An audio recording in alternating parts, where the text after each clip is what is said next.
about a week ago, I put up a video where I made these little modular puzzle piece planner things. If you haven't already watched that video, go check it out after this one.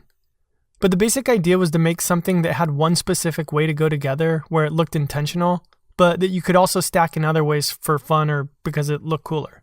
So in working on that design, it became increasingly obvious that digital fabrication was the way to go. But while I was building it, I kept having other ideas in my head for how you could make one of these with more traditional tools. A different version, but the same idea. So that's what we're going to build today on 4Eyes.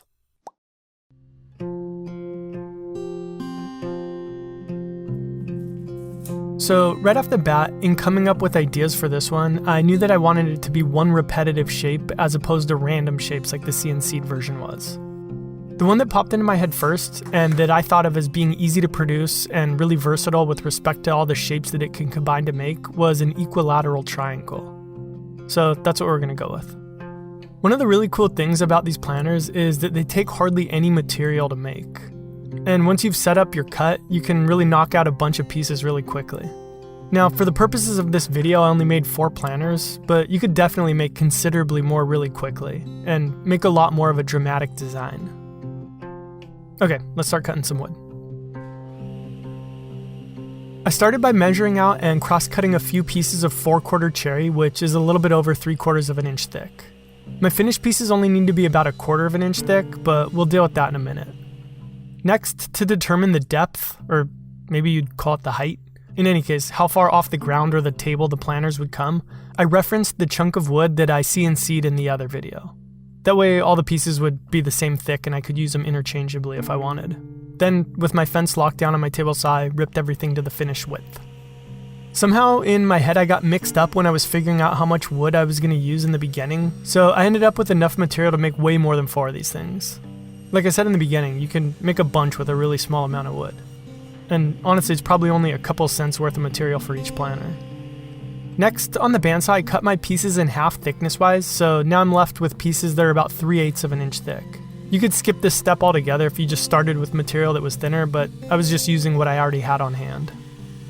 And if you did start with the thinner material, another step you could skip is planing the material down to the final thickness, which in my case is 1/4 of an inch. But you know what you shouldn't skip on? Clothes that not only look good, but are super comfortable too, aka Mack Weldon. So Mack Weldon's mission is simple.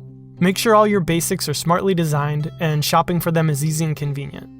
That's literally their mission statement. I'm just reading it, because there's no way I could say it better myself. Personally, I've been wearing Mack Weldon underwear, socks, sweats, and t-shirts for a few months now, and it's seriously super comfortable. Like, right now you think I'm just saying that, and I am saying it, but I really mean it. You can honestly feel the difference the very first time that you put them on. Of everything that I've tried so far, my favorite is the Pima t-shirts. They fit me awesome, and it's hard to think of an adjective that does them justice, but they're just smooth feeling, for lack of a better word. It's like wearing a stick of butter, only less messy. Don't believe me? Try it out for yourself. Go to mackweldon.com and get 20% off your order when you use promo code 4Eyes. You'll be happy you did, and save your butter for your toast. Alright, thanks Mack Weldon. Back at the table saw, I could start cutting my pieces close to their finished length. Here I'm making sure to cut them all the same length, but when I cut the bevels, that'll bring them down to their finished lengths. Speaking of the bevels, that's what I did next. Here I have the blade tilted to 30 degrees, and since I'm running the piece vertically, that results in a 60-degree bevel. Put 3 of those pups together and, well, you got yourself a triangle. But don't glue them up too soon, because first you gotta cut a rabbet to accept the bottom panel, or at least that's what I did. After that, I could go ahead and start gluing. I'd actually never used rubber bands as clamps before, but this seemed like a good time to try it, and I was honestly amazed at how well it works.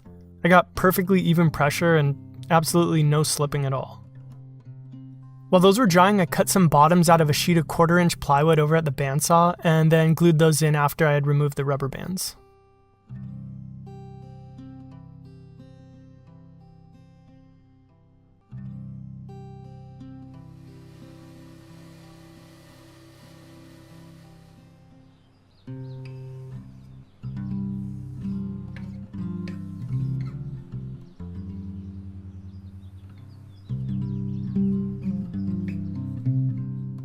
For whatever reason, anytime you put out a project utilizing a CNC, you undoubtedly get comments from people saying things like, "Well, yeah, but I'd like to see you do it without a CNC." Knowing and in preparation for that, I suppose, was the impetus for this project. But I'm gonna stop that right here, because that could lead down a really bad rabbit hole. I mean, what's next? Somebody says, "Yeah, but how about you make it with only tools that you can get at the big box store?" And then what? Only hand tools? Before you know it, I'm cutting all of my wood exclusively with karate chops and conveying them to you via smoke signals instead of YouTube. And honestly, that's just bad for business. Thanks for watching, and if this is your first time to my channel, go ahead and hit that subscribe button. And if this is your second time to my channel, hit that notification bell. And if it's your third time, hit, I don't know, the road, I guess.